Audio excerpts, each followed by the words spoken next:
Welcome to the second season of the Florida Institute for Child Welfare podcast. I am Jessica Price, your host. In this season, we are focused on reimagining child welfare through technology and innovation. We will hear from visionary leaders on how they are working intentionally and collaboratively to enhance and innovate child welfare. Today on the Florida Institute for Child Welfare podcast, we're talking with Morgan Ryan from the Children's Home Society and learning about CHS's workforce innovation known as CaseAIM. Morgan will explain how the CaseAIM system works and how it has helped case managers do their jobs more efficiently. Let's get started. So Morgan, what is the goal of CaseAIM? So CaseAIM was developed in 2015 through a hackathon that CHS hosted. So the idea was to get case managers and leadership to come together and come up with different solutions to how to make case management more efficient. I think that we've always kind of questioned in child welfare, how do we make things better? How do we keep case managers on board? How do we really help support the field work? So the goal of CaseAIM is to create those efficiencies, and we kind of came up with this threefold process of the people, process, and technology. So we have built the Unified Service Center, which consists of specialists as well as transporters to kind of help take off some of the administrative burden, as well as some of the transportation, some of the hours to give case managers more time with the children and families that they serve. Thank you so much. And it is so needed. As a previous caseworker, I can attest to that. I'd also love to hear about some of the challenges, specific things that you were facing before you actually deployed CaseAIM. When we did a study in the very beginning, we looked at what were the challenges for case managers, and we found that case managers are spending up to 80% of their work on just administrative duties, so making referrals, scheduling appointments, the paperwork that they have to do for court. So we looked at, CaseAIM for the specialists. We have a team of veteran case managers, and we decided having certified case managers really doing the work was going to be beneficial because they could pick up any information, look at a case file, and be able to say, okay, well, I think that this specific service referral or provider might be beneficial for this child, or be able to understand the lingo of case management and the needs, be able to make efficient decisions and appropriate decisions to kind of help in the assistance of case managers. Besides the administrative burdens, we also looked at the transportation time. So if you have an emergency change of placement one day, instead of having to drop what you're doing to make a long distance transport, we could have a team of transporters. We have a supervisor in both Central Florida and Lakeland who can help schedule and coordinate family support workers to kind of maximize the use of their time. So if we're dropping off a kid in a long distance, but then have another child who needs to be picked up in the same area, we can kind of maneuver schedules and calendars and streamline that process to make sure that we're kind of maximizing the benefit of those transporters themselves. So another thing that we looked at during the hackathon in 2015, we said, there's smartphones out there. We have the technology. We could really innovate the way that we work child welfare. We helped to kind of collaborate on creating an app, so a home visit app where you can actually have information in the palm of your hand. So if you are in the field, if you are at a home visit and trying to help a caregiver out and trying to figure out what provider to use, and you need to find out some Medicaid information, you can have that information at the palm of your hand. Another part of the technology was being able to use tablets, because in the back of the day, we used to use the heavy laptops or just work off your desktop computer back at the office. So you kind of would go back and forth if you had to get a caregiver to sign a daycare referral. You had to print it out at the office, go drive across town to get them to sign it, go back to the office. So you're kind of eliminating that drive time by just having that tablet and having them able to sign things electronically, and being able to streamline that. So now we can kind of even send that stuff from the field directly to our CaseAIM team, who can then submit the referrals and everything like that on behalf of the case managers. Okay, so I'm going to try to understand, kind of how CaseAIM works, and please clarify me. So it sounds like there's a unified service center that's stationed somewhere. Perhaps it's virtual now, I'm not sure, in the pandemic. And then if caseworkers go out and do things for a case, they can always get help from that unified service center. That's kind of their extended arm. So I heard there was also an app. So just wanted to be clear of how CaseAIM works, because you've definitely helped with what parts they can add to, but how does the process work? So it is threefold. So CaseAIM has the people, so the Unified Services Center. So you could call it the hub, or like that you said, the extended hand. Sometimes I call it the right hand man of the case managers who help them work on those administrative tasks for the case managers, so they're familiar with the cases. We like for them to participate in the case transfer staffings up front, so they can kind of get that firsthand information from the investigation side. So by the time case manager is asking for assistance, we have a whole system in place where the case managers can request assistance from the specialists in a automated system where they can then ask for help and anything from like referrals to appointment scheduling. I mean, there's so many different things in the administrative bucket that case managers do.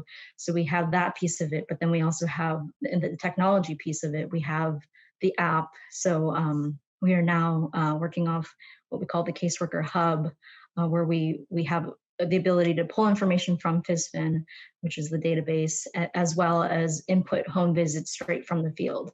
So it's been really helpful because you have that kind of live information. And when we have that requirement to submit home visit notes within 48 hours, it really helps speed up that process.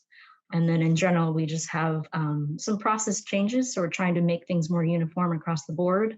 So CaseAIM, we work in different counties. We work in Orange County, Seminole County, Lakeland, and Miami-Dade. So if we find different processes that are efficient in one area, we like to then say, okay, how can we apply this to involve our team to then make things more efficient in the other areas? So we really like to kind of maximize, what we see that's beneficial in some areas and then implement them in the others.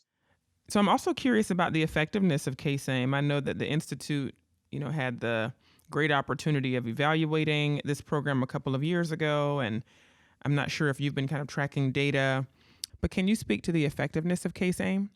Not only relating to caregiver satisfaction, but case manager satisfaction and permanency rates and things like that?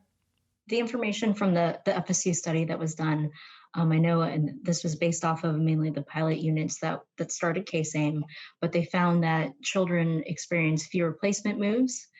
So they said that amongst the units with CaseAIM support, that the children moved an average of 2.8 times versus those without CaseAIM that they moved 3.4 times. So that could account for maybe placement stability if services are in place. And often if kids are moving less and they're more stable, then we might be able to move towards permanency a little bit faster in terms of having consistent visits with parents, just children's behaviors, and parents being equipped to be able to be ready for unification. Some of the other things that they found are that children were likely to return home and find stability within the 12 months of being removed. So we looked at 61% of children exiting foster care within 12 months compared to 45% for those units that were not using CaseAIM. So we found some definite good statistics to find out that CaseAIM was effective in terms of permanency. In 2019, we did a survey among the case managers who were served with CaseAIM, and there was a 95% satisfaction with the work that was being done from their CaseAIM specialists. So each of the specialists are assigned to 2 different units. So they work with all the case managers within those units to help support them, and there was a definite satisfaction between the work and also assistance because they are that right-hand man. So they can kind of share, the ups and downs of the cases. They almost serve as like an informal mentor in some senses because they are those experienced case managers. And every time you have a new case manager coming on board, it can be very intimidating. It's a lot of information to learn at once. And, we have supports from supervisors, but sometimes they need a little bit extra if the supervisor's not available. Somebody who's been, down in the trenches working with the experience. No, I'm really glad you brought that up. We have had so many different research findings here at the Institute that said that very thing, that during the onboarding process and during, distributing cases as a new case manager, just needing more attention and mentorship than their supervisor. So I'm glad that you brought that piece up, and I'm glad that CaseAIM essentially kind of allows for some of that mentorship. So Morgan, as we kind of wrap up here, I'd love to hear about what's next for CaseAIM. I think it's been interesting, in times of the pandemic to kind of see really how the use of technology and communication has just changed, in case management, child welfare, I'm sure across the board with case management side as well as the investigation side. But we've really been utilizing, just the technology resources that we have to kind of streamline even, with the visitation. So, with our transportation team, they've been facilitating a lot of those virtual visits to kind of take that time off, taking time off of the case manager's hands to make sure those visits are still happening, even if we have to do visits remote, between parents and kids, and having that constant communication. So even sometimes, like I know our transportation team, if you have a 2-year-old, they don't have that great of an attention span. So instead of doing an hour visit once a week, they'll split up the time and do 3 20-minute visits throughout the week to make sure that that parent is still getting that frequent contact. You would imagine with a pandemic and everybody being remote that the permanency might be more challenging, especially when you have parents and motivation. We know that the more contact parents have with their kids, the better it is for them in their motivation of change, to really drive them towards reaching permanency, reaching reunification. So I think, we've been able to kind of manage with the technology to try to really maintain contact with parents and kids, and kind of using the tools that we have really to evolve kind of as we've been forced to evolve with working remote, but making sure that case managers are still on track with reaching their goals, and everything, all the work that they do, because it's not easy. It's not an easy job at all. So I think as much support as we can provide to the people in the field, the better the outcomes will be for everybody, for the families and all the kids. Thank you, Morgan, for being here today. Take care.